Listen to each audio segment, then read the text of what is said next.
রাজ্য সরকারের সেচ দপ্তরের তরফে সুন্দরবনের বিচ্ছিন্ন দ্বীপসাগরের বঙ্কিমনগরে শুরু হলো স্থায়ী কংক্রিটের বাঁধ নির্মাণের কাজ। স্বস্তিতে এলাকার বাসিন্দারা। শিওরে আবারও দুর্যোগের ভ্রুকুটে বেহাল সুন্দরবনের একাধিক নদী ও সমুদ্র বাঁধ। সুন্দরবনে অন্যতম বিচ্ছিন্ন দ্বীপসাগর সাগরে বঙ্কিমনগরের বাঁধের বেহাল অবস্থা। 1200 মিটার এলাকা জুড়ে ভাঙন হয়েছে এখানে। বিগত দুর্যোগগুলিতে বারে বারে বুড়িগঙ্গা নদীর জলে প্লাবিত হয়েছে লোকালয়। এবার বর্ষার আগে বঙ্কিমনগরে কংক্রিটের বাঁধ তৈরির উদ্যোগ নিল সেচ দপ্তর। 27 কোটি টাকা ব্যয়ে এই কংক্রিটের বাঁধ তৈরির কাজ চলছে জোর কদমে। 1200 মিটার দীর্ঘ হবে এই বাঁধ নির্মাণের ফলে স্বস্তিতে এলাকাবাসীরা। ভিটেমাটি ছাড়ার আতঙ্ক থেকে এখনো অনেকটা নিশ্চিত উপকূলের বাসিন্দারা। আবার যখন ভাঙে মানুষগণ সবাই ভেসে যায়। রাত্রে তো বন্যা আসছে, নাহলে রাত্রে দিবসে হচ্ছে, রাত্রে যদি হতো মানুষ মরে যেত, কত মানুষ মরে যেত। এই দিবসে হয়েছে বলে মানুষ হচ্ছে দেখতে পাচ্ছে, এখানে সেখানে স্কুলে চলে গেছে। তারপর এখন আর জল ঢুকে না, এই বাঁধ হচ্ছে।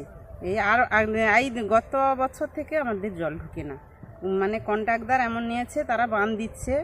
বাঁধ ভেঙে গেলে বর্ষাকালে এখানে ডেজার থাকে, মানুষ অফিসাররা ব্যাগ সবাই থাকে, জল না ঢোকার জন্য তারা সুব্যবস্থা করছে। এবারে কি পাকাপোক্ত ভাবে? হ্যাঁ, একবার পাকাপোক্ত বাঁধ হচ্ছে। বিগত কয়েক বছর ধরে একের পর এক ঘূর্ণিঝড়, ইয়াস, বুলবুল থেকে শুরু করে আমফান আমাদের এই এলাকার মানুষজন তাদের ঘরবাড়ি ছেড়ে অন্যত্র থাকতে বাধ্য হয়েছিল। আমাদের সাগরের মাননীয় মন্ত্রী বঙ্কিমচন্দ্র হাজরা মহাশয়ের হাত ধরে শেষ পর্যন্ত কংক্রিট রাস্তায় পরিণত হচ্ছে। আমরা এলাকাবাসী হিসেবে খুবই খুশি।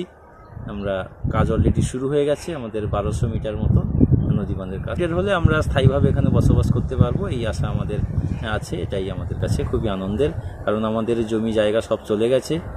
শুধুমাত্র আমাদের ভিটেটুকুই, অর্থাৎ বাড়িটুকুই আছে, যাতে স্থায়ীভাবে থাকতে পারি। এটাই আমাদের কাছে অনেক বড় পাওনা। ইরিগেশন দপ্তর থেকে 1200 মিটার স্থায়ী কংক্রিটের নদীবাঁধ করা হচ্ছে। আমাদের শ্রদ্ধেয় মন্ত্রী বঙ্কিমচন্দ্র হাজরা মহাশয় ইরিগেশন মিনিস্টারকে নিয়ে এসে দেখানোর পরে আনুমানিক 27 কোটি টাকা ব্যয়ে গৌরাঙ্গ দাসের বাড়ি থেকে একাদশী বাবুর বাড়ি পর্যন্ত 1200 মিটার স্থায়ী কংক্রিটের নদীবাঁধ সম্পূর্ণভাবে নির্মাণ হচ্ছে এবং ভালো কাজও হচ্ছে। এলাকার লোকও এর জন্য খুশি।